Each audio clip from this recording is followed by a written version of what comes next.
Dalam menatap laga terdekat yaitu menghadapi Australia hingga Bahrain, tim kepelatihan Timnas Indonesia hingga PSSI terus menggenjot persiapan semaksimal mungkin demi meraih hasil terbaik. Bagaimana tidak, dua laga tersebut memang sangat dinantikan oleh seluruh penduduk Indonesia.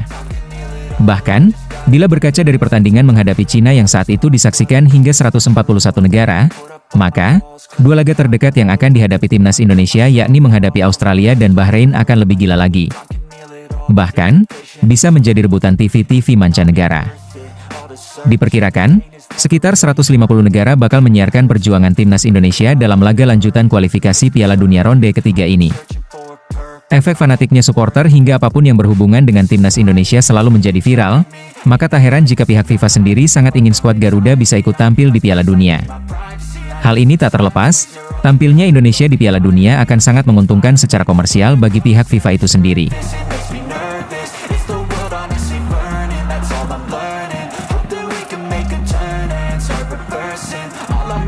Bahkan, jika melihat pemberitaan soal Indonesia di jagat maya, media-media di dunia kini sering ikut meliputi apa saja perkembangan Timnas Indonesia.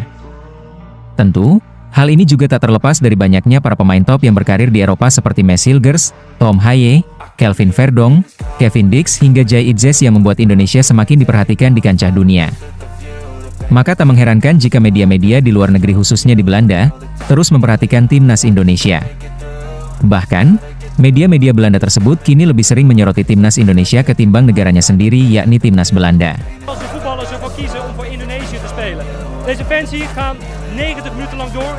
Di balik itu semua, kualitas permainan Indonesia juga kini semakin membaik. Ya, Timnas Indonesia yang awalnya hanya dianggap sebagai negara terlemah, kini, skuad Garuda muncul dengan kekuatan baru hingga dijuluki kuda hitam dari Asia. Jika melihat grup yang ditempati Timnas Indonesia, di situ ada 3 negara langganan Piala Dunia seperti Jepang, Australia hingga Arab Saudi. Awalnya 3 negara tersebut yang digadang-gadang akan lolos ke Piala Dunia. Akan tetapi, Indonesia ternyata mampu membalikan fakta dan justru saat ini skuad Garuda berada di urutan ketiga di grup C ini. Dan hanya terpaut 1 poin saja dari Australia di urutan kedua. Maka tak heran, perkembangan Timnas Indonesia ini sangat diperhatikan media-media besar di dunia. Die keuze van Patrick snap ik wel, want Patrick is gewoon, ja, die is het gezicht naar buiten toe. Ya, kualitas Timnas Indonesia di kawasan Asia saat ini memang tengah menjadi sorotan. Bahkan, hal ini juga diungkapkan Tom Haye yang merupakan gelandang Timnas Indonesia. Tom Haye secara terang-terangan menyebut, jika tim-tim Asia sudah tidak boleh meremehkan lagi kualitas Timnas Indonesia sebagai salah satu peserta di ajang kualifikasi Piala Dunia ini. Bahkan, pemain 29 tahun tersebut mengaku bahwa kualitas skuad Garuda semakin hari terus melesat.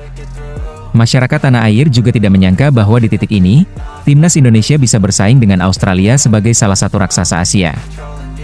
Skuad Garuda berhasil mewujudkan banyak prestasi baru dalam setahun terakhir ini. Dimulai dari lolos dari fase grup Piala Asia 2023, Timnas Indonesia kembali menggila usai mencapai ronde ketiga kualifikasi Piala Dunia 2026 zona Asia. Kondisi dalam setahun terakhir membuat Timnas Indonesia kini tidak boleh diremehkan sedikit pun. Di ronde ketiga, Timnas Indonesia juga menempati posisi ketiga saat ini dan berpotensi mengejutkan tim-tim besar khususnya Australia dan Bahrain. Tom Haye menilai bahwa perkembangan di Timnas Indonesia membuat dinamika di negara lain juga berubah. Hal ini jadi cermin dari perkembangan besar yang dibuat Indonesia dalam dunia sepak bola. Tapi, bayangkan juga sekarang bahwa itu bukan hanya jumlah waktu saya bermain untuk tim nasional, tetapi juga beberapa bulan sebelumnya. Langkah-langkah dan perkembangan sepak bola itu saya kira beberapa tahun lalu, masyarakat tidak menyangka kita bisa bersaing dengan Australia, misalnya. Tentu saja, dan saya pikir itu adalah salah satu langkah besar yang kami lakukan.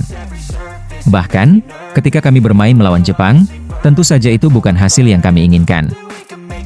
Namun sebelum pertandingan dan juga bagaimana kami memulainya, semua orang di Asia tahu bahwa mereka tidak bisa meremehkan Indonesia. Dan kami harus memberikan yang terbaik karena mereka datang untuk kami. Jadi, seluruh dinamika di tim lain juga berubah. Dan saya pikir itu sudah menjadi salah satu perkembangan besar yang kami buat dalam sepak bola, begitu kira-kira penjelasan dari Tom Haye. Bukan hanya kualitas pemain saja yang diperbaiki PSSI, namun, pihak PSSI juga mengambil langkah yang terbilang ekstrim dengan mengganti seluruh jajaran tim kepelatihan. Ya, PSSI telah menunjuk nahkoda baru untuk memegang timnas Indonesia dengan menunjuk Patrick Kluivert sebagai pengganti Shin Tae-yong. Kiprah Patrick Kluivert di dunia kepelatihan memang tak lebih baik dari Shin Tae-yong. Namun jeniusnya Erick Thohir adalah dengan menunjuk Alex Pastor dan Denny Lanzat sebagai asisten pelatih.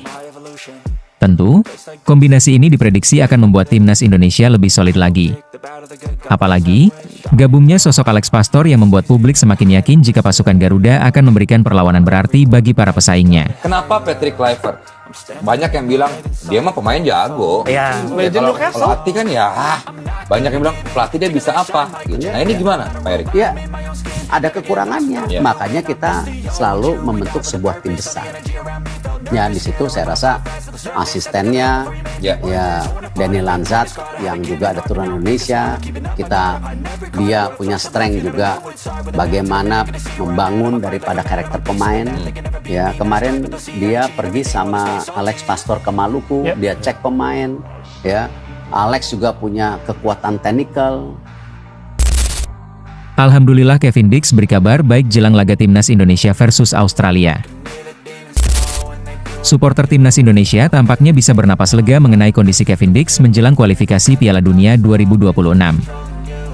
Ya, sang bek serba bisa berusia 28 tahun telah menjadi perhatian khusus dari para suporter Garuda sejak Jumat dini hari waktu Indonesia Barat. Dix mengalami cedera engkel saat membela klubnya, FC Copenhagen, yang berlaga di leg pertama babak 16 besar Liga Konferensi Eropa melawan Chelsea. Ex-pemain Fiorentina itu terpaksa digantikan pada menit ke-79 setelah terkilir karena mencoba merebut bola dari bek Chelsea, Trevoh Chalobah. Dix pun meninggalkan lapangan dengan terpincang-pincang yang membuat risau para suporter timnas Indonesia. Sebab, dia diharapkan hadir untuk laga kontra Australia dan Bahrain di kualifikasi Piala Dunia 2026 yang digelar pada bulan ini.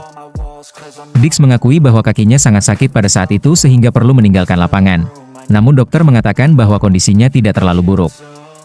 Pemeriksaan dilaksanakan pada Jumat lalu dan tampaknya hasilnya positif, lantaran Dix terlihat mampu melakukan aktivitasnya dengan nyaman. Melalui unggahan di Instagram Story eksklusifnya pada Sabtu kemarin, Dix menyampaikan bahwa dirinya telah kembali berlatih. Selain itu, dia pun terlihat berjalan dengan normal dalam video yang diunggah di Instagram Story eksklusifnya.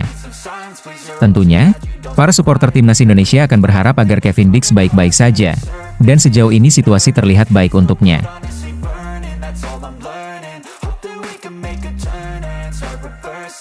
All our minds, you put the work in, we got some work, man.